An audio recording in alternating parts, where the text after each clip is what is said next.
الحمد لله رب العالمين. أشهد أن لا إله إلا الله وحده لا شريك له، وأشهد أن سيدنا وحبيبنا محمدًا عبد الله ورسوله. اللهم صل وسلم وزد وبارك وتكرم على سيدنا وحبيبنا محمد وعلى آله وأصحابه أجمعين. أوصيكم عباد الله ونفسي قبلكم بتقوى الله الكريم وطاعته ولزوم أوامره وكثرة ذكره ومخافته.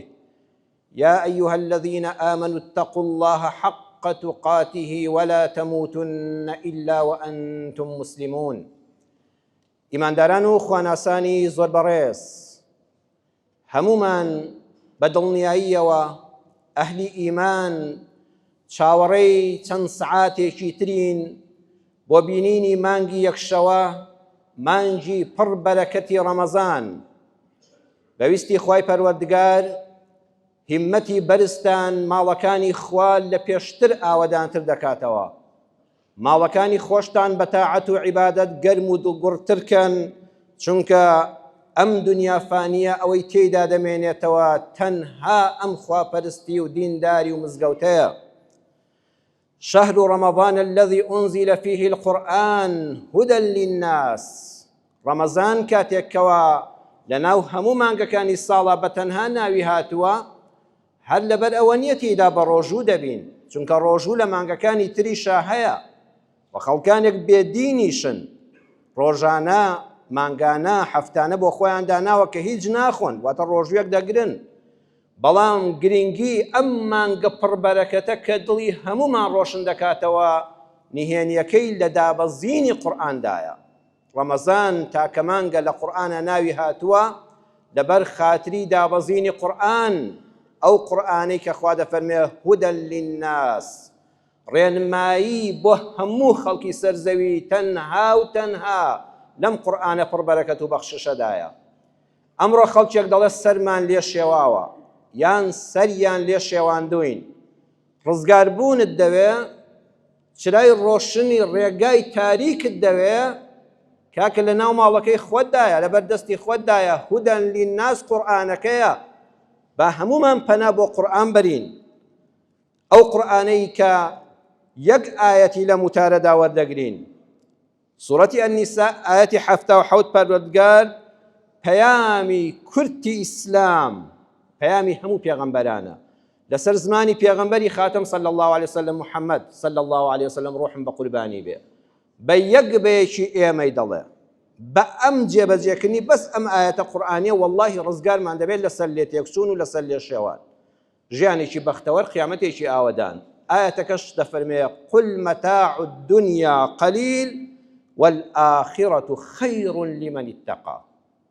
سبحان الله، ئەم قورئانە ئەوەندە گەورەیە، یەک ئایەتی وەردەگری، بەشێک لە ئایەتێک وەرگرە، ئێتە دەرسێکە هەر کۆتایی پێ نایە، بەڵام کاتی خوتبە ئەوەیە چەند دەرسێکی پوختی لێ وەرگرین بۆ ژیانی ئەمڕۆمان.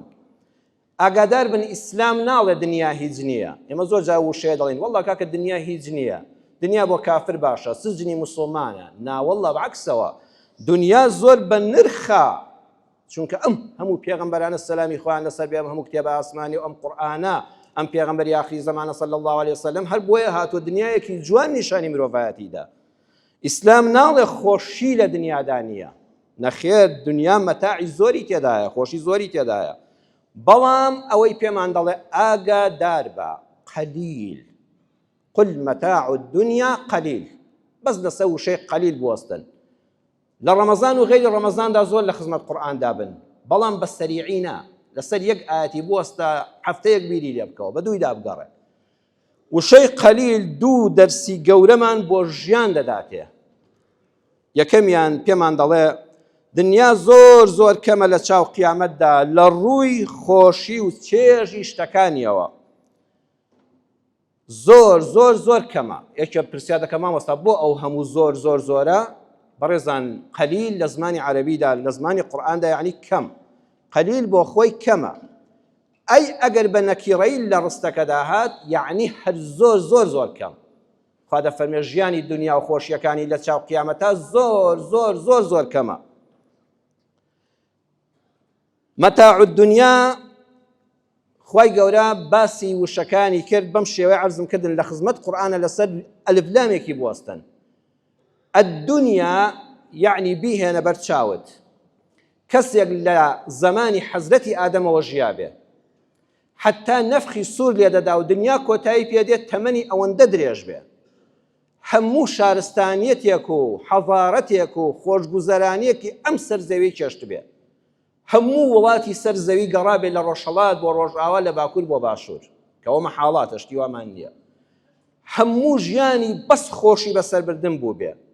خوا دەفەرمێ هێشتا ئەم کەسە خۆشیەکانی ژیانی دنیای هەر هیچ نییە لە چاو قیامەتە.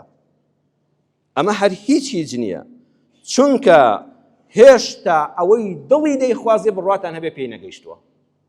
ئەم نەفسی مرۆڤە تێر نابێ، بەردەوام داوای زۆرتر و خۆشتر دەکات. ئەمە لەکوێدا هەیە لە بەهەشتا. پەروەردگار دەفەرمێ لەهم ما یەشاؤون فیها وەلەدەینا مەزید.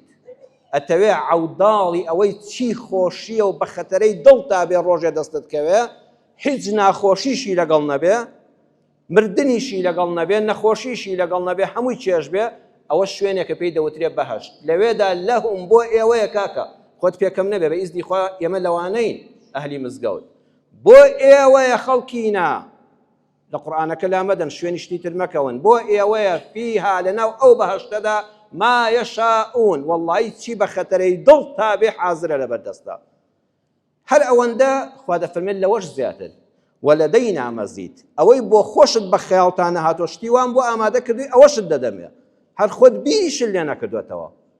بۆی ئێمە بەڕێزان ئەم دنیاە ئەوەندە بە کۆڵدا نەدەین، ئەم دنیاە بەهەشتی لە دوایە بە ئیزنی خوا بۆ ئێمە. ئەی مرۆڤ لە کاتی دەوڵەمەندیدا، لە کاتی دەسەڵاتدا بوغڕام مەبە. چەندە باڵابی لەم سێ پێدا: پارە، پاروی چەور، پلە و دەسەڵات. ئەم سێ پارە و پار و پلەیەت لە گلووتکەی دەسەڵاتا بێ، وەڵڵاهی هێشتا زۆر کەمە. بۆ؟ چونکە تەمەنی چێژ لێوەرگرتنت کەمە. جەنابەت بیر بکەوە تەمەنێکت بە منداڵی دەڕوە، ئەوە هەر نەتزانی چ بوو. بەخوا لە دوای دەوری 60 شەوە بەرەو پیری دەڕۆی. ئەمجا دەکەویە مەترسیەوە لە هەموو خواردنێک دەترسیت. ئێستا خەڵک لە 60 کەمتر، هەمومان بە گەنجی شەکرە و زەخت و چەوری و دنیایەک چێژ نابینی لە خواردنە خۆشەکان و پارۆ چەورەکانیشە، دەبێ بە ترسەوە بیخۆی. هەمووی حەپێکی هەیە بەداخەوە. کەواتە تەمەنێکت مایەوە گەنجێتیەکەت. ئەگەر لە 20 تا چوو بێ سەر کورسی حکمڕانی، لە 60 تا تەواو بێتاقەت دەبی، تەقاوت دەبی، خانە نشین دەبی. لە 20 شانایگەیتێ، کەواتە 40 ساڵ تەمەنی گەنجێتی لەبەر دەستا بوو کەنیشە. با وا دەنین 40 ساڵ. ئەم 40 ساڵەش وەڵڵاهی وەکو بەهار زوو تێدەپەڕێ، حەد نازانیت چۆن تەمەنی گەنجێتی دڕۆی. زەمانێکیش نییە بۆ پاراستنی ئەو گەنجێتیت بەخۆشی. چەند گەنجتان بینیت و خوال لە کتوپڕە جەڵدە لێیدا، وتیان پرس چۆن خۆنە نەخۆش بوونەیەک بەرە، وەڵڵا جەڵتەیەک لێیدا و بەلەدا هاتوومەر. نەخۆشیەک دەگری کتوپڕ گەنجێتیەکەت هەمووی دەشێوێنێ. چەند خاوەن پۆست و پلە و پایە ئیتر بە نەخۆشیەک هەمووی بەجێشت و لە ماڵەوە تەواو کەوت، خەڵک ناشی بینێ داماوە. ئەمجا مەترسی ئەوەی کە میلەتەکە ڕۆژێت لێ ڕاپەڕێوەکەوانی دەور و بەر ڕۆژێت تەنەکەت بۆ لێدا و فریان نەکەوی پارەکانیشت براکەی خۆش لەگەڵ خۆتابەری. ئەو مەترسیش هەیە لە کاتی ئەو دەسەڵات و دەوڵەمەندی ئەوانەدا. دەوڵەمەندیەکەت برا زەمانێکی نییە، مەخزنێکت پڕە بای چەند سەد دەفتەر دۆلار 200 دەفتەر دۆلاری تێدایە، بەیانی خەڵکتان نەبینی بەسەر خۆڵەمێش ئاچوو یەک شۆرتی کارەبا هیچی تێدا نەهێشت. کوڕە یەک نەخۆشی کەلەی دای برا پارە چی لێ دەکەی؟ بەخوا بێ بە دیاریەوە بگری کە ناتوانانی نەبی خۆی نەبی بەخشینەی چی لێ بکەی، سوودت لێ نەبینی. هەر زۆر کەمە، بۆیە بوغڕام مەبە. ئەمە دەرسی قورئانە. بوغڕام مەبە ئەی مرۆڤ کاتێک کە لەسەر زەویدا دەسەڵاتێکی کەمت هەیە. دەسەڵاتەکەت ئەگەر بگاتە فیرعەون گەیشتبووە لووتکەیەک کە دەیگوت ئەنە ڕەبوکم الئەعلا، خەڵکینە من مرۆڤ نیم، من خوای هەرە بەرزی ئێوەم. ئەبێ خەڵک بەخوام بزانێ. کەچی سبحان الله سەیری قورئانکن، عەرزتان دەکەم قورئان زۆر بە وردی بخوێننەوە. بەدەمی خۆی دەڵێ من زۆر دەسەڵاتەکەم کەمە. لەکوێ قورئاندایە؟ فیرعەون دەیگوت ئەلەیسە لی مولک میسڕ، ئەرێ خەڵکینە هەموو وڵاتی میسر هی من نییە؟ هەموو وڵاتی میسر هی من نییە؟ نەیدەتوانی بڵێ لە کەنعان دەسەڵاتم هەیە. خۆ ئەمریکای ئەو کاتەش نەدۆزرا بوو، ئەوروپاش نەبوو، بەس میسری شک دەبێت کەچی دیگو خوام. نەفسی ئەم ئینسانە ئەوەندە پیسە کاتێک کە خۆی لە دەسەڵات و دەوڵەمەندی و سفرەی ڕازا و قەرەباڵغیدا دەبینێ و ئەزانێ هەموو شتێکە. ئەم ئیسلامە هات، ئەم قورئانە هات پێت بڵێ فیرعەون مەبە کاکە، ئاگال لە خۆت بێ. بەخوا جاریوە 4 کەس بەدووتەوە بڕوە و 4 دەماچە لە قەد لە پشتەوە بێ و ئەزانی فیرعەونی، بەڵام دەسەڵاتەکەت هەر ئەوەندەیە، هیچ دەسەڵاتی تر نییە، ئینان لە فیرعەون پیستر دەبی. قورئان بە ئاگات دێنێتەوە. جاوەرە ئەمڕۆ سەیری نەخشە بکە جەنابەت کە چوویتەوە ماڵەوە، توخوا میسر چەند بچکۆلەیە؟ چەند بچکۆلەیە؟ ئەو تۆزە دەسەڵاتەی هەبوو دەیگو خوای عالەمم، من خوام، دەبێ خەڵک من بپەرستێ. خوا دەفەرمێ زۆر کەمت بەدەستەوەیە. ئەگەر حکمڕانی هەموو دنیاشت بەدەستەوە بێ، ێ باشە خۆ ڕۆژێک هەر دەمری بەجێی دێڵی بۆ خۆت دەمری، دەسەڵاتەکەت قەت یعنی تەوابوونی هەیە، کەستێکتان بیستووە جەنابتان مێژوێ خوێندنەوەن، منیش ڕەمی بە قەدەر ئێوەم خوێن بێتەوە، تو خوا دەسەڵاتدارێکتان بیستووە بڵێن لە قیامەتەوە لە سەرەتای دنیاوە تا ئێستا باب و باپیری کەس لەسەر حکم لا نەچووە، هەمووی کۆتایی پێ هاتووە. ئەم هەموو میرنشینە، ئەم هەموو ئیمپراتۆریەتە، ئەم هەموو دەسەڵاتە، خۆت دەمری، دەسەڵاتەکەت کۆتایی پێدێت، دنیاش هەر کۆتایی پێدێت، کەواتە هەموو دنیاشت لەبەردەستا بێ، تۆ هەر کەمێکت لەبەردەستایە کاکە بغڕام مەبە. ئەو کەمەش نەتوانیوە دڵی خەڵک لە خۆت ڕازیکەی، ڕەنگە بەهێزی چەکدارت و بە بڕینی مەعاشت و بە ترساندن و چاوسوکردنەوە هەندێک خەڵکت کرد بێ بە کۆیلە، بەڵام بڕواتان هەبێت میلەتەکە لە ناخەوە نەفرەتت لێ دەکا، کەواتە تۆ هەر دەسەڵاتت نییە، هەر زۆر بێ دەسەڵاتی. ئیسلام ئەوە بەرنامەکەیەتی. خۆزگە هەموو دەسەڵاتداران لە بەڕێوەبەری ناحەیەکەوە تا سەرۆکی وڵاتێک هەمویان لەسەر ئەمە پەروەردە دەبوون. من ناڵم خۆزگە دەسەڵاتداران گوێیان لە وتارەکانمان بگرتنایە، بە گوێگرتن هیچ پێک نایە، لەسەری پەروەردە ببوونایە. خۆزگە هەر کەسێک یەک مەسئولیەت وەردەگرێ ئەم دەرسە قورئانی پێ بوترایە، برایەکەم بغڕا مەبە، دەسەڵاتەکەت زۆر کەم و کاتیە، مەتاع الدنیا قەلیل، خۆت بناسە، حتا فرسەت لەبەردەستایە چاکەی لەگەڵ خەڵکا بکە، خۆت خۆشەویستکە، کورسیە شەڕ بەجێ بێڵە لەناو کورسی دڵی میلەتەکەتا بە لە دوای خۆی ڕەحمەتت بۆ بنێرێ. خۆزگە لەسەر ئەمە پەروەردەبوونایە، خوا حاڵمان بەم حاڵە دەگەی لەم کوردستانە و لە جیهاندا، نەبەخوا حاڵمان بۆ حاڵە نەدەگەی. بە دەوڵەمەندەکەش هەروە دەڵێ کاکە ئەو پارانی کە تۆ هاتن وەرە سەیری خەزێنەی سەر زەوی کە هەر هیچ نییە، بە چی بۆ غڕای هەی دەوڵەمەند؟ لە کاتی هەژاریشدا پێمان دەڵێ لە هەژاری و داماویشدا ئەزیزەکەم، لە قەوماندا، لە بێکەسیدا، لە گیرفان بەتاڵیدا، لە حاڵ و ماڵی ڕەجاڵدا نائومێد مەبە، خۆت مەفرۆشە، مەبە بە کۆیلا، جاسووسی بەسەر موسڵمانانەوە مەکە، وە پارویەک نامە دووی هەموو شوێنێکا ڕامەکە، دنیا تەواو دەبێت، تۆ بەهەشتت هەیە بە ئیزنی خوا، وەڵڵا لەوێ نەک ئەوەی کە حەزت بە دڵا هاتووە لەوەش زیاتر خوا دەتداتێ. ئەم 3-4 ڕۆژە بە مەردی خۆت ڕاگرە، بە پاچی بژی. میلەتی ئێمە بەڕێزان لەسەر ئەمە پەروەردەبوو بوو. قورئانەکەش دەرسی دووەم پێمان دەڵێ مەتاع الدنیا قەلیل، ئەرێ خوا فەرمووی مەتاع الدنیا خەبیث، پیسە ناکاکە، قورئان وە خۆی وەخوێنە، زوڵمی لێ مەکە. خوا نەیفەرموو خۆشی دنیا پیسە، خوا نەیفەرموو خۆشی دنیا حرام و حرامە، نە قەلیلە، بە کەمی بزانە. بەڵام الزەوجەت الصالیحەت با هەبێ، ژنە دڕێک و پێک بێ، هاوسەری باشت هەبێ، المەسکەن الواسعت هەبێ، با خانووەکەت کوڕە کۆشکێک بێ، واسع بێ، فراوان بێ، بۆن خۆش بێ، ڕازاوە بێ، باخچێ هەبێ، المەرکەب الهەنیئت هەبێ، ئۆتۆمبیلی بەرزت هەبێ، مۆدیل بەرز بێ، بە نرخ بێ، نەک داشقە بێ. ئیسلامی ئەمە ئەوەی تێدایە.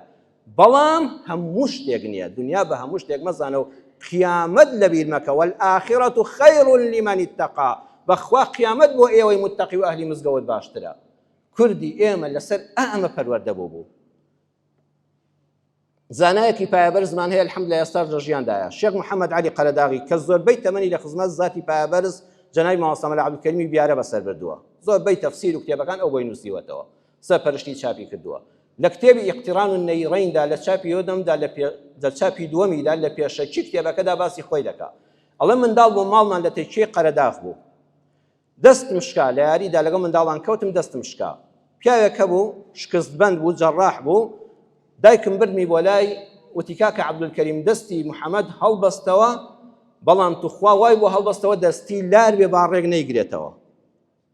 داوایەکی سەیرە.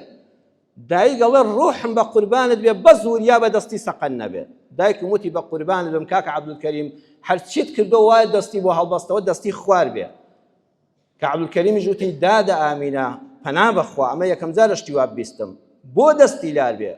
وتی قوربان ئەترسم دەستی ڕاست بێ و حەزی لە کار و کەسابەت و ئەوانە بێ و ڕوو لە خوێندنی شەرعی نەکا. توخوا با منداڵەکەم خزمەتکاری قورئان بێ بەڵام دەستی لار بێ. ئەڵێ وەڵڵاهی دەستی بۆ هەڵبەستمەوەکی بەخوا بە قسەی تۆ ناکەم، ئیشی خۆم بۆ تۆ تێک نادەم. دەستی هەبەستمەوە بە قسەی دایکمی نەکرد. سوبحان الله کە پەڕەوەکان و تەتەکەی لێ کردەوە، دارەکەی لێ کردەوە، دەستم لار بوو.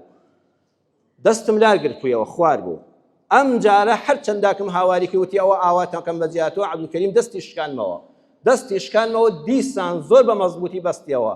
داکەم وتی خوایە دوعاکەم گیرا بکەی، دەستی محەممەدی کوڕم لار بێ بۆ ئەوەی ڕوو لە کەسابەت و دنیانەکە، خوایە بیکەی بە خزمەتکاری ڕێبازی پێغەمبەر صلی الله علیه وسلم بۆی قیامەتی ئاوادان بێ.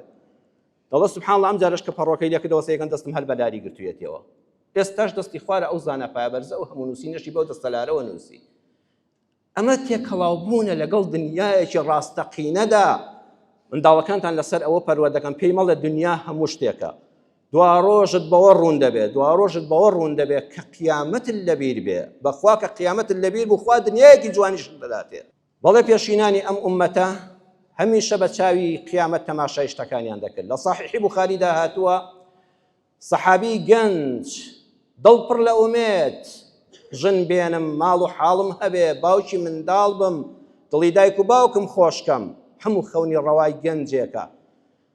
بەڵام ئەم گەنجە کە ناوی حەڕامی کوڕی مەلحام بوو، لە کاتێکە پاسەوانی مسلمانانی دەکرد، دەوری قورئانی دەکردەوە، کافرێک بۆی چووە کەمینەوە و لە پشتەوە ڕمێکی لێگرت.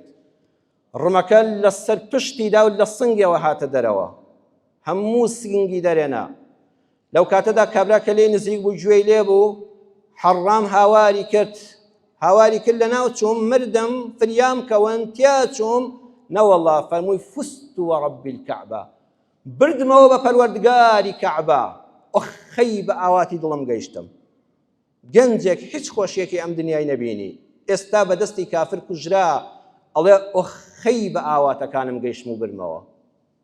ئەو کابرایە لە دواییدا موسڵمان بوو، وتی قسم نەدیوە گەنجێکی ئاوا جوان مردن بە بردنەوە بزانێ. ئەم فەرمودەی صحیحی بوخاری دوو دەرسی بۆ ئێمە تێدایە. یەکەمیان ئایا من و تۆ لە سەرمەرگا دەڵێن فست وەڕەبی الکەعبە بردمەوە، یان هێشتا هەر باسی دنیا لە مێشکتایە؟ باوا بژین بە ئیزنی خوای گەورە ئەو ڕۆژەی کە دەمرین، پەنا بەخوا ئەو لەحزەی کە دەمت دادەچەقێنی دەڵێ دنیا حاشا، دەستەکانت ئاوا شل دەبن دەڵێ هیچ لەگەڵ خۆمان نابم، تەواو بوو. لەو لەحزەیە زۆر گرنگە ئیمانت هەبێ. ئەگەر ئیمانت هەبوو تۆ براوەی، پەنا بەخوا ئەگەر لەسەر لا ئیلاهە ئیلا الله کە نەمری، ئەو پەڕی دۆڕاوی خۆت بۆ ئەو کاتە ئامادەکە کە یەقینەن پێی دەگەین، خوا ڕەحممان پێ بکە. دووەم پەیامە بۆ گەنجان، ئەی گەنج ئەوە برنەوەیە کە تۆ ڕوود بێ بچیەوە بارەگای خوا، ئەوە فەوزە، ئەوە برنەوەیە.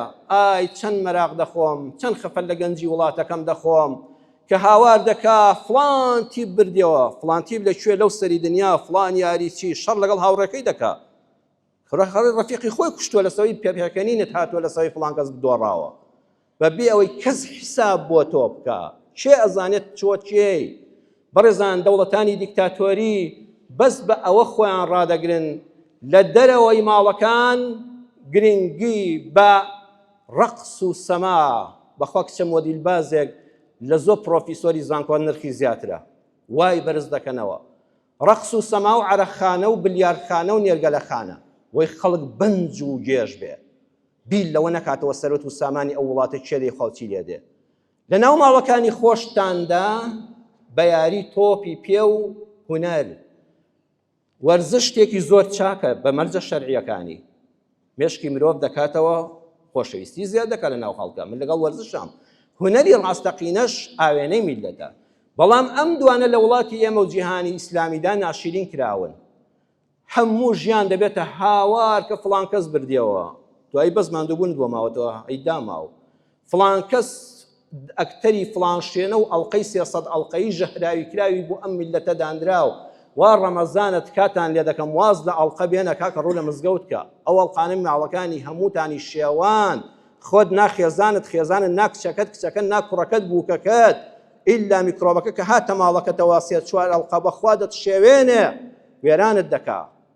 بەڕێزان کە میلەت نانی نەما، موچەی نەما، ئاوی نەما ناوی نەما خاچی نەما چی بکا لە تۆپی پێ و ڕەقس و سەما من چ لە تۆپی پێ و ڕەقس و سەما بکەم کە هیچم نەماوە با قیامەتەکەشتانی لەسەر دانێنێن خەمی قیامەتی خۆتان بێت لە منەوە بۆ ئێوە لە خزمەت قورئاندا بن زانانی ئەم ئومەتە پێشینانمان لە کۆتاییدا دەڵم ئاوا لە خزمەت قورئاندا بوون مامۆستا مەلا عارفی چنگیان هەموو جمعەیەک باسی کورتان بۆ دەکەم ئەمە مێژووی ئێمەیە بەڕێزان ئەمە مێژووی ئێمەیە مامۆستا مەلا عارفی چنگیانی شارباژێڕی لەسەر قورئان خوێندن دەبێت نەزری کردووە لەسەر خۆی هەموو ڕۆژێک جوزئێ قورئان بخوێنێ نەک ڕەمەزانن هەموو ڕۆژێک نیوەی قورئانەکەی خوێندووە و گەنجێک وەکو ئەم برا بەڕێزانە ئەچێ بە شوێنیان لە میحرابی مزگەوتەکە دەڵێ مامۆستا فریاکەوە کوڕەکەتیان بە تەور کوشت پەنا بەخوا ئەو خەبەرە جارێک بڕا مامۆستا ئەڵێ هەر مردیان بریندارە ئەڵڵا قوربان دەمی بە یەکانەدا هەر یەکسەر مرد ئەڵێ توخوا بە شەرمەزاری قورئانەکە نەبم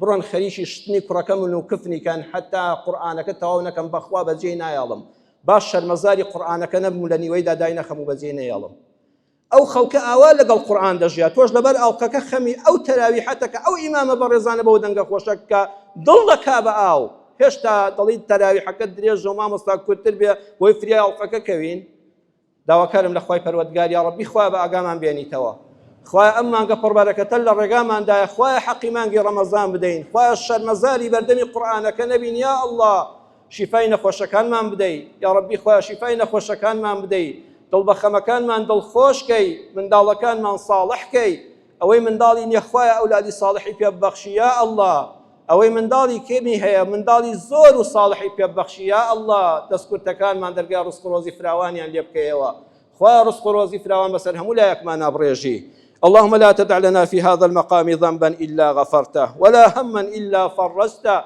ولا دينا إلا قضيته ولا مريضا إلا شافيته ولا حاجة من حوائج الدنيا والآخرة ولا حاجة من حوائج الدنيا والآخرة هي لك رضا ولنا فيها صلاح إلا قضيتها ويسرتها يا أكرم الأكرمين يا أرحم الراحمين آمين يا مجيب السائلين آمين والحمد لله رب العالمين.